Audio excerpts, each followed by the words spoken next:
Good morning, ladies and gentlemen. Thank you very kindly for being with us here today and allowing us this opportunity. At the outset, I would like to express my honor to deliver this statement as chairperson of the Arab Group this month in New York. And I would like to thank esteemed ambassadors among us today from the Organization of Islamic Cooperation and the Non-Aligned Movement as well. The displacement of Palestinians in Gaza must be unequivocally rejected. The Arab Group categorically rejects such displacement, which constitutes a clear violation of Article 49 of the Fourth Geneva Convention of 1949, prohibiting the forcible transfer of protected populations from occupied territories, irrespective of motive. We commend the international community's firm stance in rejecting these proposals and reaffirming their illegality under international law. A united and unequivocal rejection by member states is imperative. This is not acceptable whether it is against the people of Palestine or any other state. We would also like to shed light on the ongoing, alarming Israeli expanded aggression in the West Bank. These actions are a clear violation of international law and must stop immediately. Colleagues, this very institution was founded on the fundamental pillar of upholding and respecting international law in order to maintain peace and security worldwide. And what we have been witnessing for the past 15 months is jeopardizing our multilateral system. The adoption by the Security Council of Resolution 2735 was a glimmer of hope towards the end of the Israeli aggression on Gaza, and we urge the Security Council to uphold and enforce the principles of the resolutions, which calls for an immediate and full and complete ceasefire, the return of Palestinian civilians to their homes and neighborhoods in all areas of Gaza, the safe and effective distribution of humanitarian assistance at scale, and rejection of any attempt at demographic or territorial change in the Gaza Strip, including any action that reduce the territory of Gaza. And finally, the unwavering commitment to the two-state solution consistent with international law and relevant UN resolutions. In addition, we commend Qatar and Egypt, as well as the United States, for the utmost dedication in working around all the obstacles that are jeopardizing the ceasefire deal. The entire world supports a ceasefire in Gaza, and we all want to see its full implementation to lead to a sustainable and lasting ceasefire and to peace to the region and the world. Finally, we, the Arab countries, want to see a Riviera, a Palestinian Gazan Riviera in the independent and internationally recognized state of Palestine. With this, I give the floor to my esteemed brother, Dr. Riyadh Mansour, Ambassador of the State of Palestine. Thank you, Brother Tariq. Shukran jazilan. And allow me at the beginning to express our gratitude for this massive representation of all of the Arab ambassadors and ambassadors from all regions of the globe, including NAM, OIC, the Committee on the Exercise of the Inalienable Rights of the Palestinian People from the African countries, from Asia, from Latin America, and this assembly of all ambassadors is to endorse the content of what was read by my brother Tariq, and we are strongly united behind the ceasefire to make it permanent, to spread to not only the Gaza Strip but also in the West Bank against the aggression there, and for the Israeli forces to leave the Gaza Strip and to leave the occupied West Bank, beginning with the northern part of the West Bank, and the full implementation of all provisions of the agreement through the 3 stages. In addition to that, we are united behind the implementation of Resolution 2735. It was adopted by the Security Council. No one voted against it. We want to see the implementation of that resolution as well. We had a large Arab delegation that met last week with the President of the Security Council. We conveyed this sentiment along with our rejection to the ethnic cleansing and forced transfer of the Palestinian people outside their homeland, especially those from the Gaza Strip. And we are very grateful for the Chinese ambassador who conveyed the content of our meeting, including we extended an invitation to the Security Council to come and visit the land of the State of Palestine, including the Gaza Strip. We also had yesterday a meeting of all the Arab ambassadors with all of the European Union ambassadors in their offices. It was a very powerful meeting. It was a very constructive meeting, and we converged our positions on many important issues, including the ceasefire, the implementation of the stages, and the implementation of 2735, and honoring and respecting international law, and also to oppose the violation of provisions of international law as it relates to the crime against humanity of forced transfer. We believe that such strong messages from key components of the international community, along with the Secretary General, who made it crystal clear that he opposes ethnic cleansing as it relates to the Palestinian people in the Gaza Strip. So therefore, we will continue our efforts here at the United Nations, with the Security Council, with the General Assembly, with the Secretary General and all components of the international community, not to allow further crimes to be inflicted upon the Palestinian people. What we need is to open doors for peace. What we need is a political horizon.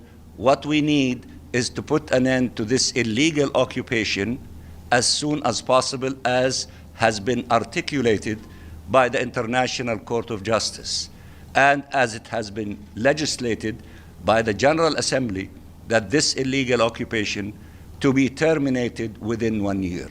We are working very hard with all partners in many things, including on the global alliance on the two-state solution, and for the practical steps to convene an international conference as it was asked for by the General Assembly in June under the co-chairmanship of Saudi Arabia and France. This conference is not going to be an ordinary conference where we meet and give statements and issue a declaration.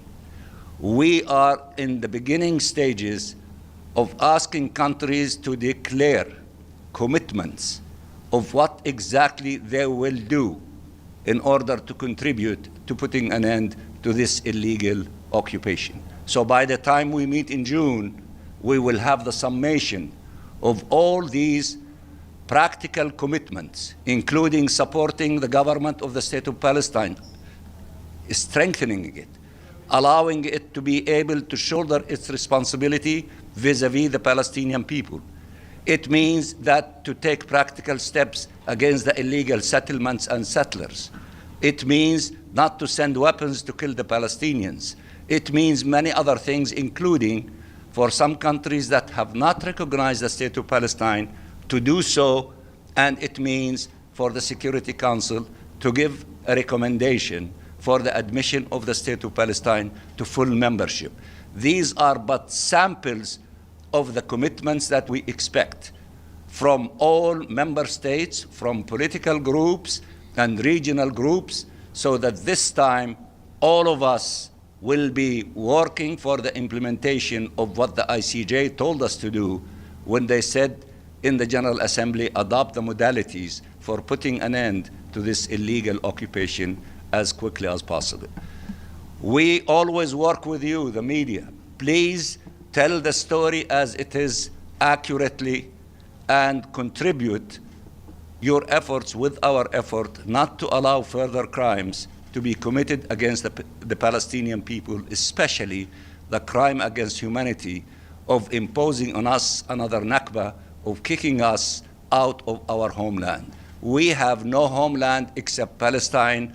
We love Palestine. We will rebuild the Gaza Strip.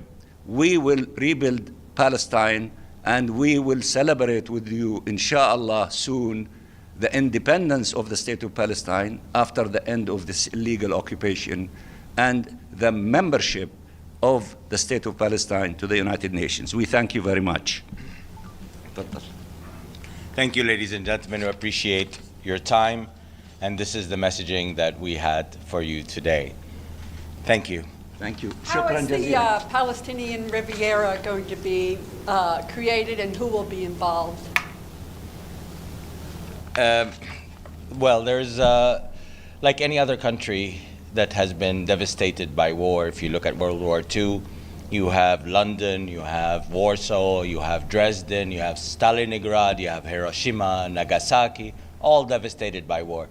Everybody got together, they built their cities back, and today they are some of the most amazing cities around the world. So, like any other place in the world, this is how Gaza will be rebuilt. Do you believe the Trump administration is engaged in good faith efforts to bring a ceasefire, a permanent ceasefire in the Middle East, based on their recent comments about the Riviera?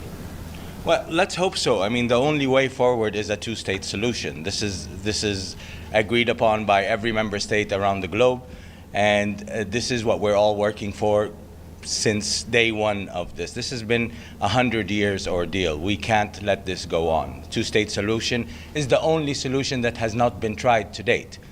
The only solution that has not been tried to date is an end to occupation and the existence of a Palestinian state. Everything else did not work. This is the only way forward, and I believe the international community is all behind that. Refugees from around the world, and especially from the Arab world, places where there's been war, are going like to Europe, to everywhere around the world. Why couldn't those who want to emigrate from Gaza do the same? Who said those who want to are blocked from doing the same? Like everywhere else, there's no place like home. And as Dr. Riyadh said, this is their home. They don't want to leave anywhere else. They have nowhere else. This is their home. Egypt does block entry to its country from Gaza. Let me just say. Yes. We should not have a theoretical debate of what the Palestinian people want and they don't want. What we need to do is to respect the wishes of the Palestinian people. The Palestinian people who marched, 500,000 of them, on their feet from the southern part of Gaza to the northern part of Gaza, knowing that they are going to destroy properties and homes, it is a clear signal that they want to go back to the places where they were born, where they have memories, where they have stories, where they have connection between them and the land. It is in our DNA. If some people tell us that they were exiled 2,000 years ago from a piece of land and then they are entitled to return to it, why is it so surprising that we, the Palestinian people, that should not be allowed to go to the places that we love the most?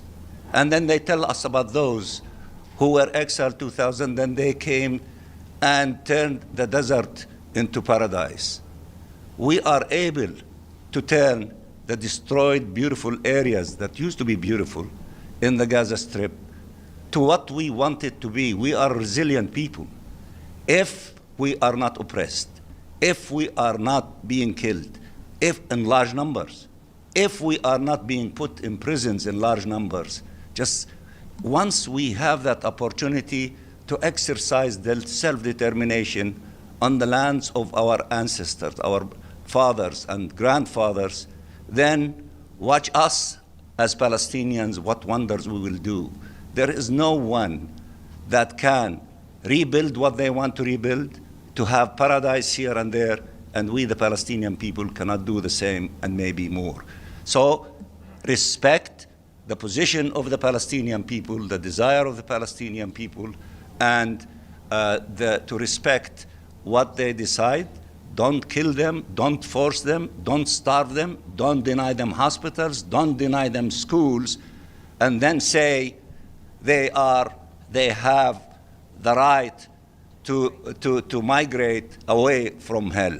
That is not fair, that is not correct, that is not congruent with humanity. One last question. Are there specific steps you would like to see the Security Council or the GA take in the next, say, 2 weeks? Yes, we told the Security Council for the next few weeks, you have two things that you declared that you are united around. One is the implementation of Security Council Resolution 2735 that has many things, including the rebuilding of Gaza, returning to Gaza, and unifying it with all the lands of the state of Palestine. And the other thing that we asked them for that, the implementation of this resolution, implement your joy and happiness in which you declared unanimously in statements in the Security Council that you are welcoming and committing yourself to the agreement on the ceasefire and the implementation of these 3 stages in it. So we told them, this is what we want from you now. That doesn't mean that for them to go and relax. And in fact, I said in the meeting yesterday with the European Union, in which there were 6 members of the Security Council in that meeting between the Arab representatives and the Europeans, you will have few weeks in order to make a difference in the defense of these 2 things. And if we do not see serious commitment to these things, then we will go to Plan B, which I will not share with you, nor I shared with them then. But we are flexible, we are reasonable, we are willing to work with whoever wants to work with us to see the implementation of these 2 things, the resolution and the agreement. But we will not accept that whatever will happen will be at the expense of the Palestinian people. We paid more than enough in terms of those who were killed in the Gaza Strip and in the West Bank. More than 50,000 without adding the perhaps more than 10,000 under the rubbles, and more than 110,000 injured. Enough is enough. We paid more than we should have. We should not have been put in that situation. But in spite of that, we need to put an end to this tragedy, to this genocide, and to begin the process of healing, fixing the schools, fixing the hospitals, cleaning the roads, having clean water, putting our lives in order to allow for temporary housing and shelters to be erected, so to pave the way for the reconstruction stage. The Arabs, based on the plans that we submitted as the leadership of the Palestinian people, which we circulated it to all members of the United Nations. If you don't have it, we'll be more than happy to circulate it to you. The Arabs, based on that and other creative ideas, led by our brothers from Egypt, will be in the next few days, as a result of consultations at high levels in Riyadh and the summit in Egypt on the 27th, and a ministerial meeting in Jeddah of the OIC on the 7th of March, we will be able to put the alternative for those who say there is no alternative but their ideas, to show that the Arabs, the Muslims, together, and many of our friends we have plans of how we can save Gaza, how we can help the people in Gaza to pave the way for beginning the process of reconstructing Gaza, and we will. And many said in the meetings that I refer to, especially with the Europeans, between the technical know-how by many and the financial resources by our brothers, the Arabs, we will be able not to abandon the Palestinian people, but let them to be resurrected from the dooms of what happened to them in the Gaza Strip to the glory of where they can be and to the genius of the Palestinian people, because we are the most educated people in the Middle East. So we can do wonders. Trust us. Thank you very much, and thank you to my colleagues. Thank you.